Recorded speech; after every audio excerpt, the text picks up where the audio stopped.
بدر میں پوری طرح شکست کے بعد مکہ کے کافروں نے 3000 لوگوں کی فوج تیار کی اور مسلمانوں پر حملے کے لیے مکہ سے روانہ ہوئے۔ مسلمانوں نے بھی مدینہ کے ڈیفنس کے لیے 1000 صحابہ کی فوج تیار کی۔ اب پھر وہی بدر والا سسٹم تھا کہ کافروں کی فوج مسلمانوں سے 3 گنا زیادہ تھی۔ Not a big deal, right? Yes.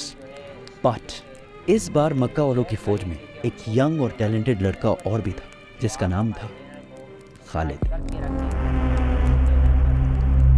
رسول اللہ صلی اللہ علیہ وسلم نے مدینہ کے اندر رہ کر لڑائی کرنے کا مشورہ دیا، لیکن زیادہ صحابہ نے کہا کہ مدینہ سے نکل کر اوپن ڈیزرٹ میں لڑائی کرنی چاہیے، اور رسول اللہ صلی اللہ علیہ وسلم نے اپنی رائے چھوڑ کر میجورٹی کی رائے مانی، اور مدینہ سے 1000 صحابہ لڑائی کے لیے روانہ ہوئے۔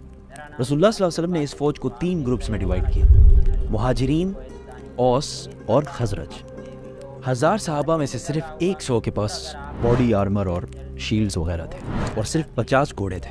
اس کے مقابلے میں 3000 مکہ کی فوج آ کر احد کے مقام پر رکی اور مسلمانوں کا انتظار کرنے لگی۔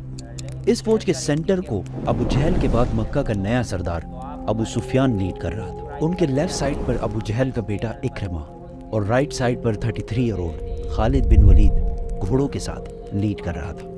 مکہ کے 3000 فوجیوں سے لڑنے کے لیے جب 1000 صحابہ احد پہنچے، عبداللہ بن ابی سب سے بڑا منافق نے کہا کہ ہم تو نہیں لڑیں گے بھائی، یہ تو خودکشی ہے۔ عبداللہ بن ابی اور اس کے 300 ساتھی مسلمانوں کی فوج سے الگ ہو گئے۔ یہ ایک پری پلانڈ سازش تھی یا جو بھی تھا۔ اب مسلمان صرف 700 رہ گئے اور ان کے سامنے 3000 کی فوج کھڑی تھی۔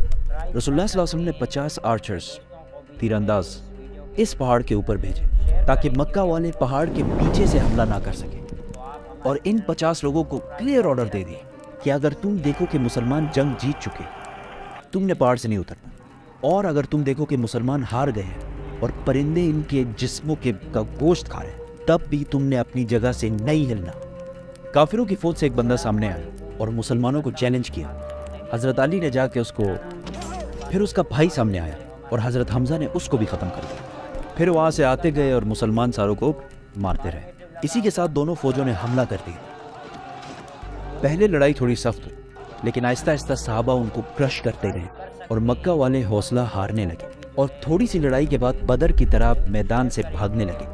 کلیئرلی یہ لگ رہا تھا کہ مسلمان جنگ جیت چکے، اسی لیے پہاڑ پر کھڑے 50 آرچرز میں سے 41 جیت کی ایکسائٹمنٹ میں پہاڑ چھوڑ کر مال اکٹھا کرنے کے لیے نیچے اتر گئے، اور پہاڑ کے اوپر صرف 9 تیر انداز رہ گئے، اور ایگزیکٹ اسی ٹائم کا خالد بن ولید انتظار کر رہے۔ جیسے ہی وہ نیچے اترے، خالد اپنے گھڑ سواروں کو لے کر پہاڑ کے پیچھے سے لائٹننگ سپیڈ کے ساتھ بڑھے۔ اب the game was completely changed۔ مسلمان جیتی ہوئی جنگ کے بجائے 2 فوجوں کے درمیان میں پھنس گئے تھے، اور آہستہ آہستہ بہت سارے صحابہ شہید ہونے لگے، اور مسلمانوں کے مین جنرل حضرت حمزہ کو ایک حبشی غلام وحشی نے شہید کر دیا۔ and to make it even worse، دونوں فوجوں سے لڑنے کے دوران وہاں ایک افواہ پھیل گئی کہ محمد صلی اللہ علیہ وسلم کو بھی شہید کر دیا گیا، اور یہ افواہ اس لیے پھیلی کہ جب خالد بن ولید پہاڑ کے پیچھے سے حملہ کر رہے تھے تو ان کے ایک گروپ نے محمد صلی اللہ علیہ وسلم کے کیمپ پر حملہ کر دیا، اور اس ٹائم وہاں پر رسول اللہ کی پروٹیکشن کے لیے صرف 9 لوگ موجود تھے۔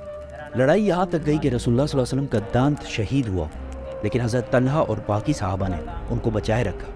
9 ڈیفینڈرز میں سے 7 جب شہید ہوئے تو کافروں کو لگا کہ انہوں نے رسول اللہ کو بھی شہید کر دیا، کیونکہ انہوں نے مصعب بن عمیر کو شہید کیا تھا، جن کی صورت رسول اللہ صلی اللہ علیہ وسلم سے بہت ملتی جلتی تھی۔ اتنے میں مسلمانوں کی فوج کسی طرح وہاں سے نکل کر پیچھے ہٹی اور رسول اللہ صلی اللہ علیہ وسلم کو پروٹیکٹ کر کے پہاڑ کے اوپر لے گئی، اور پہاڑ کے اوپر دوبارہ فارمیشن بنائی اور لڑائی کے لیے بالکل ریڈی ہو گئی۔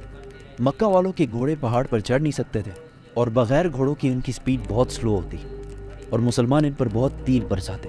تو ابو سفیان نے فیصلہ کیا کہ بس اتنا کافی ہے، ہم بس یہاں سے واپس مکہ چلے جائیں گے۔